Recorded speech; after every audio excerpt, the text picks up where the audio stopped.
राधे राधे प्रिय भक्तों, हर हर महादेव। एक बार पुनः स्वागत है आप सभी का हमारे इस आध्यात्मिक पथ पर, जहां हम जान रहे हैं आषाढ़ मास की दिव्य कथाएं, जो हमारे जीवन को शुद्ध बनाती हैं, अंतरात्मा को जागृत करती हैं और हमें मोक्ष मार्ग की ओर ले जाती हैं। आज हम आपके समक्ष प्रस्तुत कर रहे हैं अध्याय 7 की अत्यंत अद्भुत, भावनात्मक और गूढ़ कथा, जिसमें एक ब्राह्मण स्त्री की श्रद्धा, एक अहंकारी ब्राह्मण का परिवर्तन और भगवान शिव की महिमा का प्रभावशाली चित्रण है। यह कथा केवल एक स्त्री की नहीं है, यह नारी शक्ति की, भक्ति की, त्याग की और शिव की कृपा की अमर गाथा है। तो ध्यानपूर्वक श्रवण करें यह अद्भुत अध्याय, आषाढ़ मास महात्म्य की 7वीं कथा। बहुत समय पहले एक नगर में एक प्रसिद्ध ब्राह्मण रहता था। उसका नाम था देवदत्त। वह अत्यंत ज्ञानी, यज्ञों में पारंगत, वेदों का पाठ करने वाला और मंत्रों में निष्णात था। किंतु उसके भीतर था एक घातक दोष, अहंकार। उसे लगता था कि उसके ज्ञान से बढ़कर कुछ नहीं और भक्ति केवल अज्ञानी लोगों का मार्ग है। उसकी पत्नी थी सुशीला। नाम के अनुरूप वह स्वभाव से भी अत्यंत शुद्ध, विनम्र और श्रद्धालु थी। उसका सारा दिन सेवा, पूजा, व्रत और शिव नाम जप में व्यतीत होता था। वह गृहस्थी भी चलाती, ब्राह्मणों को भोजन भी कराती और फिर शिव मंदिर जाकर घंटों तक ध्यान करती। देवदत्त उसकी भक्ति को अक्सर उपहास में लेता और कहता, स्त्रियां बस पूजा पाठ में लगी रहती हैं, असली ज्ञान तो वेदों में है। सुशीला मौन रहती।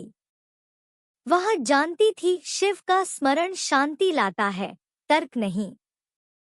एक दिन जब चतुर्मास का आरंभ हुआ और आषाढ़ मास का प्रथम सोमवार आया, तो सुशीला ने देवदत्त से आग्रह किया, स्वामी, इस मास में भगवान शिव की उपासना और व्रत से जीवन के सारे कष्ट दूर होते हैं।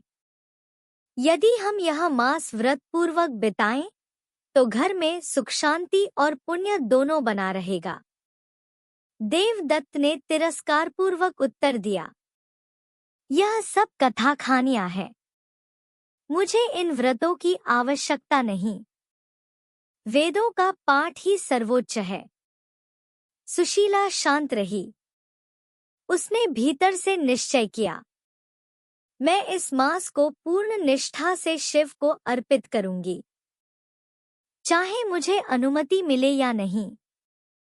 उसने व्रत आरंभ किया। प्रातःकाल सूर्योदय से पहले उठकर स्नान, शिवलिंग पर जल, दूध और बेलपत्र अर्पण, उसके पश्चात एक समय फलाहार। रात्रि में जागरण और नमः शिवाय का निरंतर जप। प्रत्येक सोमवार वह पास के मंदिर में जाकर 108 बेलपत्र अर्पित करती और अपने पति की दीर्घायु और ज्ञान निर्मलता की प्रार्थना करती। आषाढ़ मास के अंतिम सोमवार की रात्रि देवदत्त ने अपच के कारण भारी भोजन कर लिया और उसी अवस्था में सो गया। उस रात्रि उसने एक अत्यंत भयावह स्वप्न देखा। उसने देखा कि वह मर चुका है। 2 विशाल, विकराल यमदूत उसे पकड़कर घसीट रहे हैं। मार्ग में कांटे, शूल, अग्नि की नदियां हैं।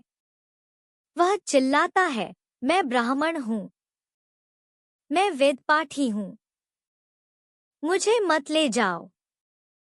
परंतु यमदूत हंसते हैं और कहते हैं, तेरा अहंकार तुझे ले डूबा। तुझे न पत्नी की श्रद्धा का मान था, न शिव का स्मरण। अब यह यमलोक तेरा स्थान है। तभी एक दिव्य प्रकाश प्रकट होता है और एक तेजस्वी पुरुष प्रकट होते हैं। उनकी जटाओं से गंगा बह रही है, गले में सर्प, शरीर पर भस्म, स्वयं भगवान शिव। वे कहते हैं, हे देवदत्त, तेरे पापों को तेरी पत्नी की भक्ति ने ढक लिया, परंतु अब भी समय है। चेत जा, स्वप्न समाप्त होता है। देवदत्त घबरा कर उठा। उसका शरीर पसीने से तर था। उसने सुशीला को मंदिर में पाया, वह ध्यानस्थ थी। उसने भूमि पर गिरकर कहा, हे सुशीले, मैं अंधकार में था, तूने मुझे रास्ता दिखाया। मैं अब से तुम्हारे साथ व्रत करूंगा, शिव का नाम लूंगा। मुझे क्षमा करो। सुशीला ने आंखें खोली। उसकी आंखों में आंसू थे, प्रेम और प्रसन्नता के। अब दोनों पति पत्नी ने मिलकर शिव की आराधना आरंभ की। देवदत्त ने 108 बार नमः शिवाय का जप किया, पूरे आषाढ़ मास का व्रत किया और शिवलिंग पर रुद्राभिषेक किया। उस रात्रि मंदिर के गर्भगृह में एक प्रकाश प्रकट हुआ। एक तेजस्वी स्वर आया, हे सुशीले, तुमने केवल अपने को नहीं, पति को भी उधार लिया। तुम्हारी श्रद्धा, तप और नारी धर्म ने घर, कुल और भविष्य तीनों को पवित्र कर दिया है।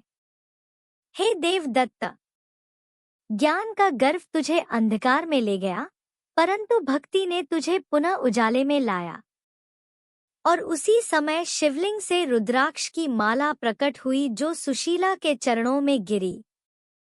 प्रिय भक्तों, यह कथा हमें सिखाती है, भक्ति ज्ञान से भी महान होती है। स्त्री की श्रद्धा संपूर्ण परिवार को तार सकती है। आषाढ़ मास केवल उपवास नहीं, आत्मशुद्धि का पर्व है। भगवान शिव को विधि नहीं, भावना चाहिए। हर हर महादेव। आपने अभी जो सुना वह केवल कथा नहीं, एक जीवित सत्य है। यदि हम भी आषाढ़ मास को श्रद्धा से बिताएं, शिव का नाम ले, तो हमारे जीवन से तमस हट सकता है। अगली कथा में फिर मिलेंगे, तब तक के लिए बेलपत्र अर्पित करें, नमः शिवाय का जाप करें और जीवन को शिवमय बनाएं। राधे राधे, हर हर महादेव। प्रतिदिन आषाढ़ मास के नए अध्याय सुनने के लिए चैनल को सब्सक्राइब करें।